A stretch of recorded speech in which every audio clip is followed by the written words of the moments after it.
This is Japan, a land so extraordinary, so layered in beauty and ancient wonder that no single lifetime is sufficient to fully know it. Nearly 7,000 islands strung in a graceful arc along the western edge of the Pacific. A nation where fire built the mountains, water carved the valleys, and life evolved in forms found absolutely nowhere else on Earth. For millions of years, it has sheltered some of the most spectacular expressions of nature ever seen. It is a world unto itself. Welcome to Japan, breathtaking and alive. In the heart of this ancient land, the pulse of nature begins with forces that have been shaping its landscape long before the first human eye was ever here to witness them. Japan sits upon the junction of four tectonic plates.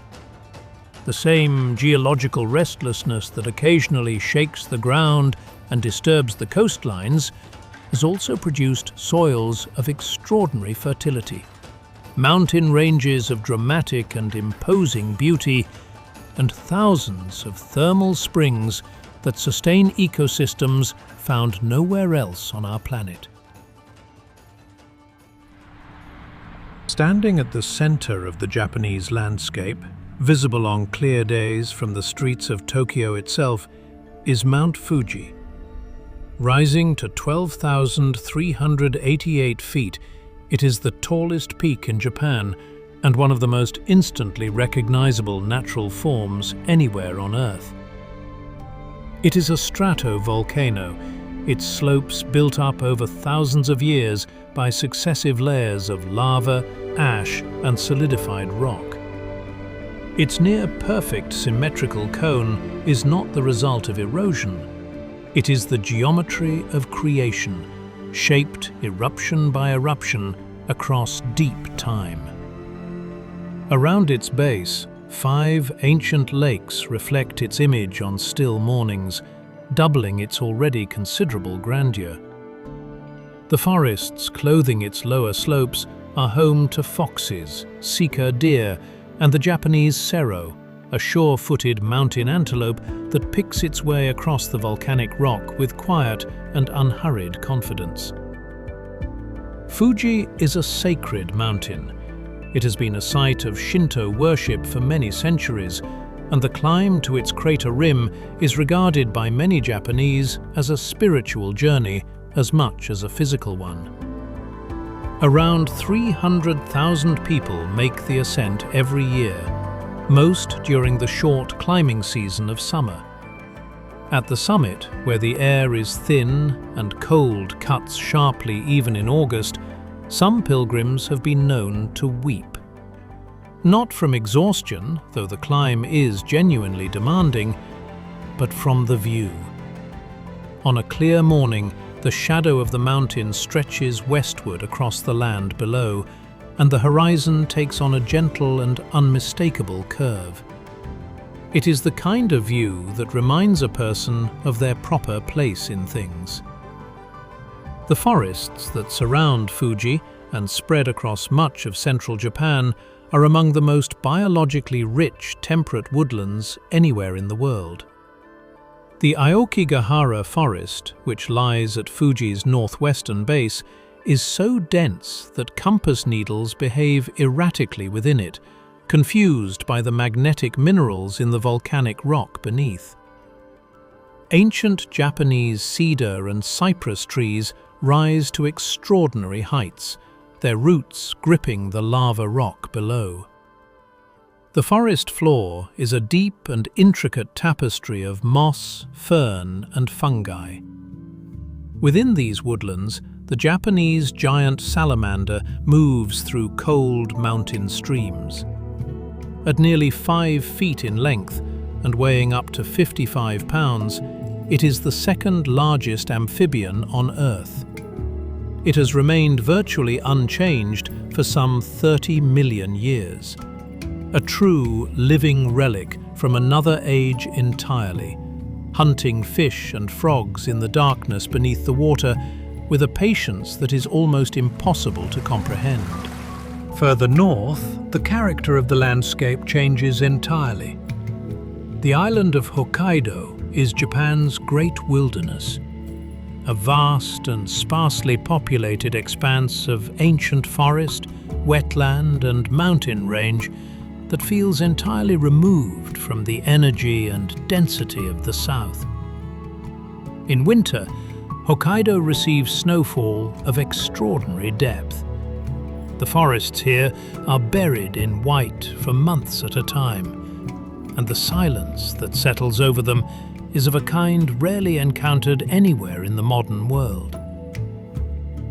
It is in these snow-laden forests that one of Japan's most celebrated natural spectacles quietly takes place. The Japanese macaque, known to the wider world as the snow monkey, has adapted over thousands of generations to endure winters that would defeat most primates completely. These are the most northerly living non-human primates on the planet. Stocky, thickly furred, and possessed of intelligent and expressive faces, they inhabit the mountain forests of central and northern Japan in troops of several dozen individuals. In the depths of winter, with temperatures well below freezing and the forest floor buried under feet of snow, they do something no other wild primate does anywhere on Earth. They bathe in hot springs. The thermal pools of Jigokudani have been used by macaques for as long as records exist. Steam rises around them as they sit in the warm water, their faces composed and peaceful, while snow settles gently on their shoulders and the branches bow under its weight above. It is one of the most quietly extraordinary sights in the natural world. These thermal springs are fed by the same volcanic systems that run beneath much of Japan. On occasion, when the tectonic plates shift and the ground moves, these systems are disturbed. Spring temperatures change, flow patterns alter. The wildlife that depends upon them must adapt or move on. The macaques have learned over generations to respond to these changes with the same unhurried resilience that defines so much of life in this country. They find another pool. They wait. They return. Nature here has always found a way. Every spring, a line of pink and white moves northward across Japan like a slow and gentle tide. The cherry trees, the sakura, bloom for only a matter of days, a week, perhaps two, before the petals fall. The Japanese have been gathering beneath these trees for over 1,000 years, laying out blankets, sharing food, and simply sitting together in the presence of something fleeting and beautiful. This tradition is called Hanami, the viewing of blossoms, and it is practiced from the southernmost tip of Kyushu to the parks of Hokkaido. There are estimated to be some 10 million cherry trees across Japan. When they bloom simultaneously, the effect is so dramatic it is visible from space. But the cherry blossom is not merely a spectacle, it is a reminder. The Japanese have a word, mono no aware, which translates roughly as the gentle sadness of things passing. The cherry blossom is its most perfect symbol. It is beautiful precisely because it does not last. This philosophy, woven into the Japanese consciousness over centuries, may go some way toward explaining how a nation that sits upon one of the most geologically volatile regions on Earth has learned not simply to endure, but to build a civilization of extraordinary refinement and grace. The ancient city of Kyoto holds more UNESCO World Heritage Sites than almost any comparable area on the planet. 17 in total, clustered within a relatively small area of rolling hills and river valleys in central Honshu. For over 1,000 years, Kyoto was the imperial capital of Japan, and the weight of that history is palpable in every stone pathway, every moss-covered temple garden, every carefully raked bed of gravel. The bamboo groves of Arashiyama stand at the city's western edge, their tall green stems so densely packed that the light falling through them is filtered into something cool and otherworldly. Walking through them in the early morning, before the visitors arrive, is an experience that quietens the mind entirely. The deer of Nara have lived alongside people for over 1,200 years. Regarded historically as sacred messengers of the gods, they wander freely through the city's ancient parkland, entirely unbothered by the presence of human beings.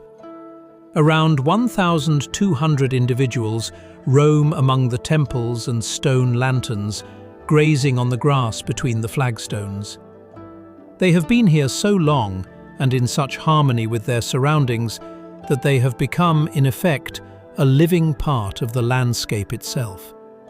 A reminder that in Japan, the boundary between the natural world and the human one has never been drawn as firmly as it has been elsewhere. In the forests of the Japanese Alps, the Sero makes its cautious way across the steep and rocky slopes. This stocky, goat-like creature is one of Japan's most ancient large mammals, its lineage stretching back millions of years. It is a national symbol, designated a special natural monument by the Japanese government. It moves through the mountain forests with a deliberate and unhurried calm, pausing frequently to survey the landscape below with large, dark eyes. The forests it inhabits are among the most botanically diverse in the temperate world, home to over 5,000 plant species. When the ground shifts after seismic activity, rockfalls and altered drainage patterns reshape parts of these forests over time.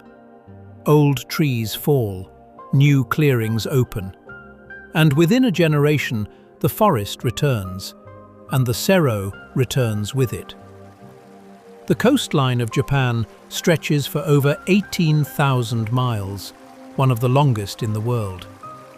Along the Pacific-facing shores of Honshu, powerful ocean currents bring cold, nutrient-rich water close to the surface, creating conditions of remarkable biological productivity.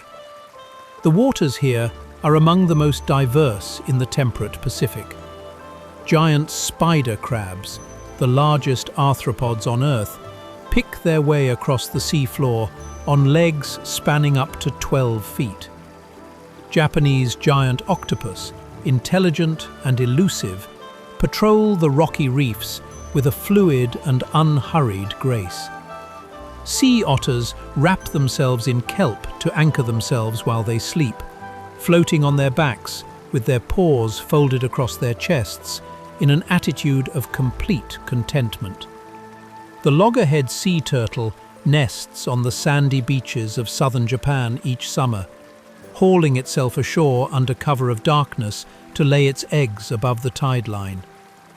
Japan holds some of the most significant loggerhead nesting beaches in the entire Pacific. The females return to the precise stretch of beach where they themselves hatched, guided by a magnetic map they carry within them from birth. On occasion, coastal disturbances following seismic events have altered the profiles of these beaches, and the turtles arrive to find a changed landscape. They pause, they assess, and more often than not, they proceed.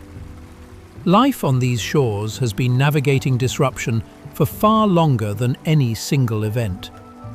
Offshore, the black current known in Japanese as the Kuroshio sweeps northward along the Pacific coast. It is one of the most powerful ocean currents on Earth, second only to the Antarctic circumpolar current in the volume of water it moves.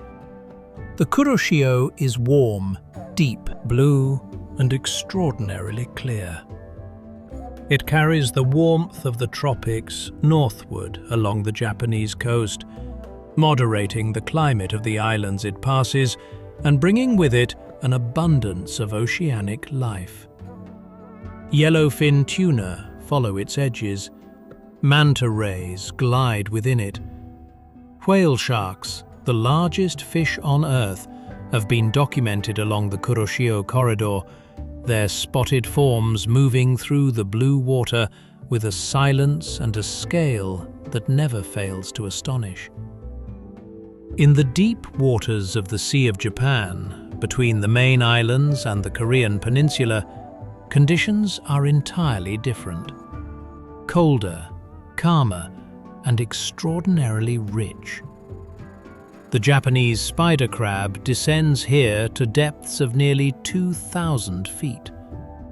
The Weddell seal has been recorded in these waters during winter migrations, and in the shallows along the coast, the Japanese river otter was once a common sight. Hunted to extinction in the wild by the 1970s, it remains one of Japan's most poignant ecological losses. Its absence is felt in the river systems it once maintained, a quiet reminder of what these landscapes are capable of sustaining when left in peace. The rivers of Japan run fast and cold from the mountains to the sea. Fed by snowmelt and the extraordinary rainfall that the monsoon delivers each summer, they are among the cleanest and most oxygen-rich river systems in the temperate world. In these rivers lives one of nature's most astonishing builders. The giant Japanese salamander selects a territory beneath a large rock or submerged log and defends it with extraordinary tenacity. A single male may hold the same nesting site for decades. He fans the eggs with his body to oxygenate them, guards them against predators, and remains until the young are large enough to fend for themselves. In the mountain streams of western Honshu and Kyushu, where the water is coldest and clearest, populations still cling on, though their numbers have declined sharply in recent decades as sedimentation and development alter the riverbeds they depend upon. Above the rivers, the Japanese crane performs its courtship dance. At nearly 5 feet tall, with a wingspan of almost 8 feet, it is one of the largest and most magnificent birds in the world. The red-crowned crane, as it is also known, is a symbol of longevity, fidelity, and good fortune in Japanese culture.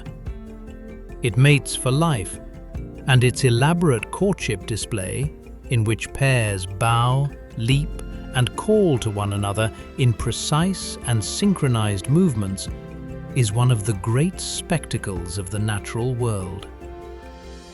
In Hokkaido, where the last wild populations survive in Japan, they can be observed dancing in snow-covered fields in the depths of winter, their red crowns vivid against the white, their calls carrying across the frozen landscape with a clarity that seems entirely at odds with the cold. The crane nearly vanished entirely from Japan. By the early 20th century, fewer than 20 individuals were believed to survive. Habitat loss, hunting, and the draining of wetlands had pushed it to the very edge of extinction. A sustained program of protection, supplementary feeding during harsh winters, and the careful restoration of wetland habitat brought the population back. Today, around 1,800 individuals are estimated to remain in Hokkaido. It is one of conservation's genuine success stories and one of Japan's most treasured. The forests of Japan cover nearly 70% of the country's land surface, one of the highest proportions of forest cover of any nation on Earth. Much of this is ancient. The cedar forests of Yakushima Island, off the southern coast of Kyushu, contain trees of such extraordinary age that they have their own name: the Yakusugi. Trees over 1,000 years old are given individual names and treated with a reverence that elsewhere might be reserved for sacred buildings. The most celebrated of them, Jomon Sugi, is estimated to be between 2,000 and 7,000 years old. It stands in the interior of the island, accessible only by a long trail through dense forest. And those who make the journey to stand before it frequently report a sensation that is difficult to put into words: a sudden and very vivid awareness of the depth of time, of how briefly any individual life registers against the slow and patient span of a living thing this old. Yakushima itself is a place of almost supernatural beauty. It receives rainfall of up to 35 feet per year in its mountainous interior, making it one of the wettest places in Japan. It receives rainfall of up to 35 feet per year in its mountainous interior, making it one of the wettest places in Japan and one of the most lush.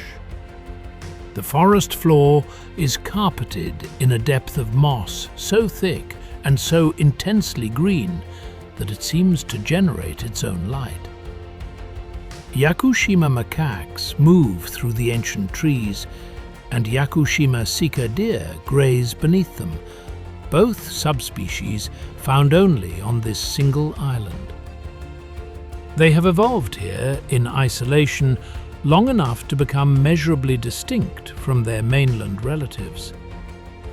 This island is, in microcosm, what Japan is in its entirety: a place where isolation, time, and an extraordinary natural environment have produced something entirely its own. Japan is a country that has faced the full force of nature many times over. The ground has moved beneath it. The sea has risen against it. Fire has descended from its mountains. Each time, the land has recovered. The forests have regrown. The rivers have cleared. The cranes have returned to their wetlands, the macaques to their hot springs, the turtles to their beaches. Nature here is not fragile. It is, given the chance, extraordinarily resilient. And so, it turns out, is everything that has grown from it. This is Japan, ancient, layered, and alive in ways that take a lifetime to begin to understand. A magnificent inheritance shared between the natural world and the human one that deserves, above all else, to be protected.